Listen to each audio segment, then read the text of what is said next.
Si vous cherchez des tests Facebook Ads pour améliorer vos résultats, vous êtes tombé au bon endroit parce qu'aujourd'hui, je vous partage 4 tests récents qui nous ont permis d'être plus profitables sur la plateforme publicitaire de Meta. Donc c'est le moment d'être très attentif. On démarre tout de suite. Bonjour à tous et bienvenue sur Social Scaling, le podcast dédié à la publicité sur Facebook Ads, le podcast qui vous permet de dépasser définitivement la barrière des 1 000 € de budget par jour sur la plateforme. Il vous est présenté par l'agence J7 Media, qui est une agence dédiée en Facebook Ads. Mon nom est Antoine Dalmas et comme je vous l'expliquais en introduction, on va parler de tests réels qui ont été réellement dépensés, qui ont eu de vrais résultats. Et ces tests, pour ceux que ça intéresse, pour ceux qui nous découvrent aussi, ils sont issus de l'Escouade Facebook Ads. Petite parenthèse, l'Escouade Facebook Ads, c'est une newsletter totalement gratuite pour lesquelles les membres reçoivent chaque lundi un test, une optimisation qui a donné de bons résultats dans l'optique de vous montrer ce qui fonctionne à l'heure actuelle sur Facebook Ads, mais aussi de s'en inspirer ou peut-être même de copier les tests. Donc, si ça vous intéresse de vous inscrire, c'est j7media.com/escouade ou dans les notes de l'émission. Donc, ma promesse est simple avec cette vidéo. Je vais vous montrer des tests pour que vous nous copiez et que vous obteniez en théorie les mêmes résultats. On démarre tout de suite avec le tout premier test. Si votre objectif est d'ouvrir de nouveaux marchés géographiques, cette optimisation, elle est faite pour vous. Nous sommes chez un e-commerce dont l'objectif est de scaler, c'est-à-dire d'augmenter significativement son budget publicitaire sur Facebook Ads. Et sans grande surprise, l'une des méthodes les plus efficaces qu'on enseigne et dont on a parlé à maintes reprises sur Social Scaling, c'est d'ouvrir de nouveaux territoires. Mais comment on s'y prend ? Dans son cas, pour l'annonceur, il était question de ne prendre aucun risque. Donc on a pris le meilleur dans sa région initiale, le Québec, pour l'appliquer au Canada, anglophone par la suite. Alors pour nos amis de l'Europe, ça peut être un petit peu étonnant de traiter ces deux régions comme des pays différents, mais c'est bien le cas. Le reste du Canada ne parle pas la même langue, couvre un territoire qui est bien plus important et possède une culture aussi qui est tout à fait différente. Pour s'y prendre, on va utiliser une campagne d'ABA existante. Alors, une DABA aussi, petite explication, c'est un acronyme pour dire Dynamic Ads Broad Audience. C'est en théorie le format catalogue ads qu'on va utiliser sur de l'audience d'acquisition et sur une audience très très large. L'idée pour chaque audience, c'est de traiter une seule collection ou une catégorie de produits comme les vestes, comme les robes, comme les pyjamas, comme la collection 2024, comme la collection 2023, etc., etc. L'idée étant d'être le plus pertinent possible pour couper ce qui fonctionne et augmenter le budget de ce qui ne fonctionne pas. Donc, on part de cette campagne qu'on va dupliquer en ne lançant que les meilleures catégories qui sont encore commercialisables. Parce qu'attention au changement de saison.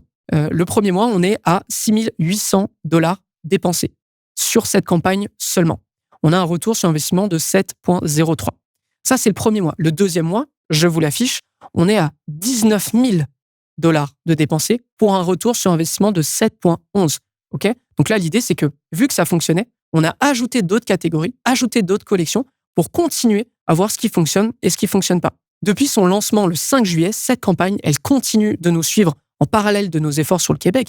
Donc je vous le répète, cette campagne, elle existait déjà sur le Québec, elle fonctionnait très bien. On l'a lancée sur le reste du Canada anglophone et à date, aujourd'hui, au moment où justement je présente ce test, on est à 1 780 $ de dépenses par jour. Okay ? Simplement parce qu'on a pris le meilleur de ce qui fonctionnait sur notre territoire, on l'a lancé sur un nouveau territoire pour éviter justement de trop tester et d'être dans l'inconnu. Donc, si j'ai un conseil à vous donner, déjà, c'est d'appliquer cette méthode, maîtriser un territoire, prendre le meilleur, lancer un nouveau territoire et derrière, optimiser. Et effectivement, la DABA, comme on aime à l'appeler, fonctionne à merveille et surtout peut encaisser un très, très gros niveau de budget. On passe au test suivant. En Facebook Ads, on pense souvent à de nouveaux concepts publicitaires, mais il existe un autre levier tout aussi important, le format. On en parlait longuement dans notre série sur le scaling, sur Social Scaling en début d'année. Le format est un élément très puissant lorsqu'on a un compte qui fonctionne bien de base, parce que notre offre a été prouvée, parce que notre tunnel de vente aussi, parce qu'on a déjà eu des succès avec des publicités ou même des audiences. Donc, on est sur une dynamique de multiplication des créatifs, dans l'objectif toujours de scaler. Okay ? Aujourd'hui, pour revenir au test, on est chez un infopreneur dont l'objectif est d'envoyer des visiteurs sur son webinaire contre une inscription. Donc, l'objectif est de générer des leads. Dernièrement, le lead commence à nous coûter de plus en plus cher. Je vous l'affiche à l'écran. En juin, notamment, on atteint 10 $ le lead, ce qui est élevé pour nous. Après avoir ajouté de nouvelles publicités, rien n'y fait, la hausse continue. Donc, c'est alors qu'on pense à quelque chose. Sur ce compte, ça paraît étrange, mais nous n'avons utilisé que des images fixes. Pourquoi ? Parce que c'est toujours ce qui a fonctionné avec le webinaire. Par contre, la simple déclinaison d'une image fixe ne donne plus rien à ce niveau. Okay ? Et il y a un format qu'on a rarement mis de l'avant, on a rarement testé aussi, c'est la vidéo. En juillet, on lance une première vidéo de 30 secondes face caméra. C'est l'infopreneur qui parle à la caméra avec un script très simple. On démarre avec une question sur la problématique rencontrée. Ça nous permet de capter l'audience qu'on cherche. Ensuite, on appuie sur cette problématique. Donc, on appuie sur la douleur pour que la personne se dise « Ok, il faut que je trouve une solution ou il faut que j'applique une solution. Je ne peux plus vivre avec ça. » On propose justement la solution immédiate qui est le webinaire. Ensuite, on met de la preuve sociale, à savoir, par exemple, les grosses sociétés qui ont déjà travaillé avec l'annonceur, le nombre de personnes qui ont déjà vu le webinaire, etc., etc. Et ensuite, un appel à l'action. Cette première publicité, elle remplit complètement son job. Elle dépense $800 et elle nous donne un coût par lead de quasiment $9. Ce qui est très bien, on est en dessous, on a déjà fait un premier pas en avant. Donc, ça fonctionne pour le mois. Le mois suivant, en août, on lance 2 nouveaux tests. Cette fois, une version longue de cette vidéo, parce qu'on était à 30 secondes. On va aller chercher les 45, les 1 minute, etc. Et je vous le dis tout de suite, ça ira nulle part. Donc, on arrête. Par contre, on teste aussi un autre format, qui est le GIF. L'avantage du GIF, donc le GIF, c'est vraiment une très courte vidéo animée, comme une image fixe, mais où il y a des animations.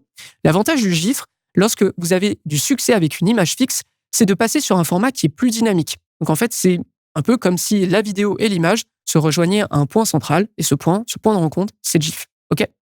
En d'autres termes, sur un GIF, on va juste animer, par exemple, les taglines. On va animer quelques éléments graphiques qui se retrouvent sur l'image fixe. Rien de plus. Rapidement, ce format va atteindre plus de 30% du budget total. C'est-à-dire que sur $2 700 dépensés sur la période escomptée, on est à $885 dépensés sur le GIF. Évidemment, la vidéo continue aussi d'exceller.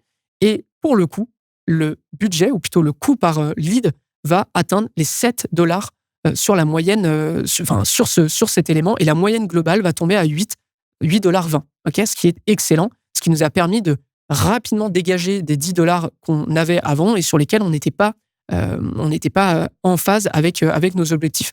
Donc, grâce à cette optimisation, avec le même budget qu'en juin, il n'y a pas eu de changement de budget, on parvient à diminuer de 20% le coût par lead. Donc, si vous avez tendance à n'utiliser qu'un seul format publicitaire, pensez à décliner ou à créer d'autres formats du style vidéo, image, carrousel, etc.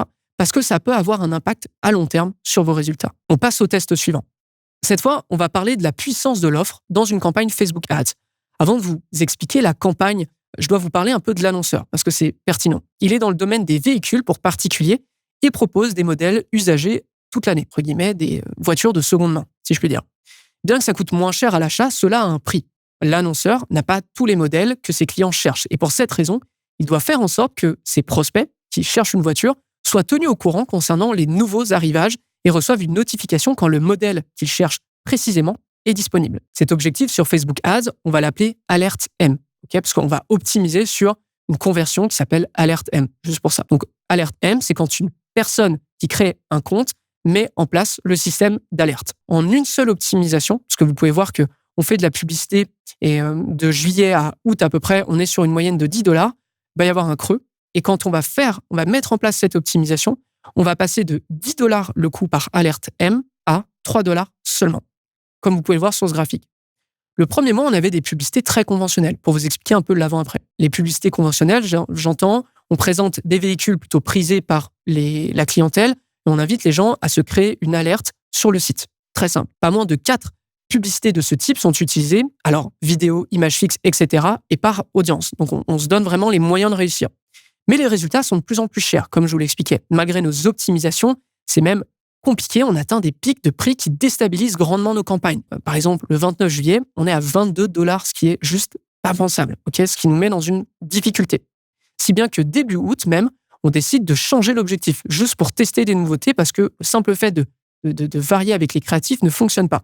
On décide de tester par exemple des objectifs de conversion pour payer moins cher, comme notamment l'objectif de portée ou de reach. Alors, les 2 premières campagnes, c'est du reach, on est sur $1,20 le coût par 1000 impressions, contre $9, voire quasiment $10 sur des campagnes de conversion. C'est très bien, on paye moins cher, mais bon, finalement, il n'y a juste pas de résultat. Okay ? Et là, on décide de changer quelque chose. C'est-à-dire que si les créatifs ne fonctionnent pas, si le paramétrage ne fonctionne pas, il faut qu'on revienne à la base, c'est-à-dire l'offre. On propose, cette fois, on décide plutôt de proposer un incitatif à l'inscription. Parce qu'on est certain qu'une fois l'alerte générée, le taux de conversion sera beaucoup plus fort. C'est-à-dire qu'on est prêt à payer peut-être un petit peu plus cher grâce à un cadeau qui coûte pas excessivement cher à l'annonceur.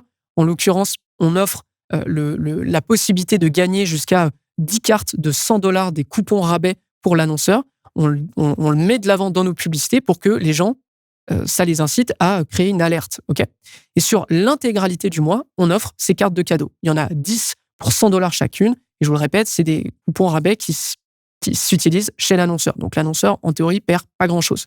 Et la différence, elle est alors absolument flagrante. On diminue notre coût par alerte de 72%. Donc moins 72% sur le coût de conversion.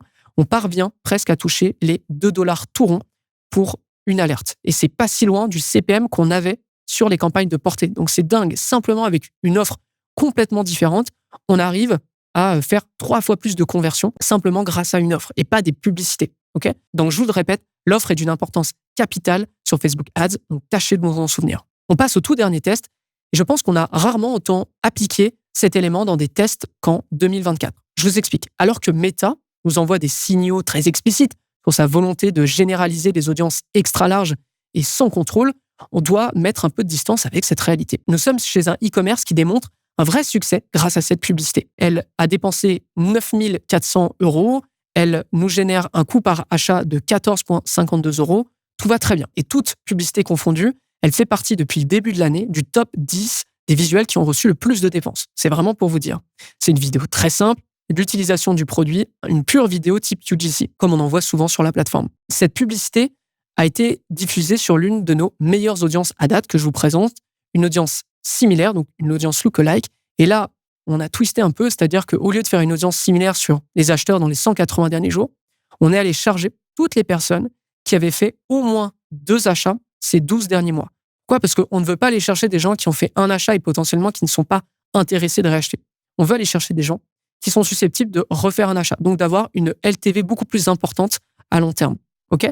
L'idée, c'est vraiment puisqu'on a beaucoup de volume, d'en profiter pour encore mieux qualifier notre audience. On est sur ce type de paramétrage. Mais chez J7 Media, nous, on aime se challenger.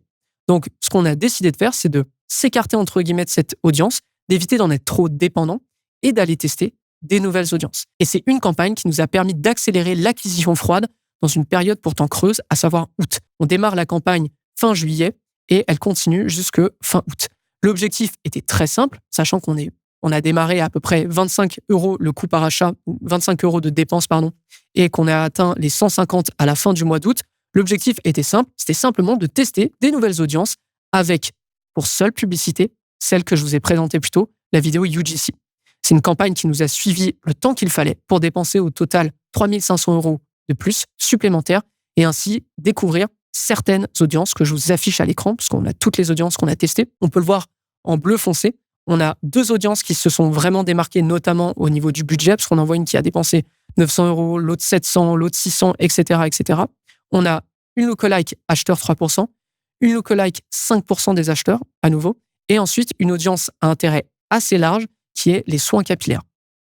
C'est normal parce qu'on est dans ce domaine-là. Donc, tour à tour, on a coupé tout ce qui ne fonctionnait pas et finalement, on a réussi à dépenser 3 500 € de plus sur, je le répète, un mois sur lequel il se passe très peu de choses, à savoir août. Donc, moi, je vous conseille de continuer à jouer sur les audiences et notamment sur vos sources de lookalike, puisque là, ça fait quand même 3 lookalikes qui fonctionnent à merveille pour nous. Une lookalike sur les gens qui ont acheté à 2 reprises sur les 12 derniers mois, une lookalike des acheteurs de 3%, une lookalike sur les acheteurs de 5%. Donc, ça fonctionne plutôt bien. Et surtout, n'hésitez pas à tester dans des périodes creuses, parce que ça peut être un bon moment, justement, pour aller grappiller un peu plus de parts de marché par rapport à tous vos concurrents qui, eux, vont baisser leur budget généralement parce qu'ils observent moins d'activité. Voilà. C'est tout pour ces tests. J'espère que ça vous a plu.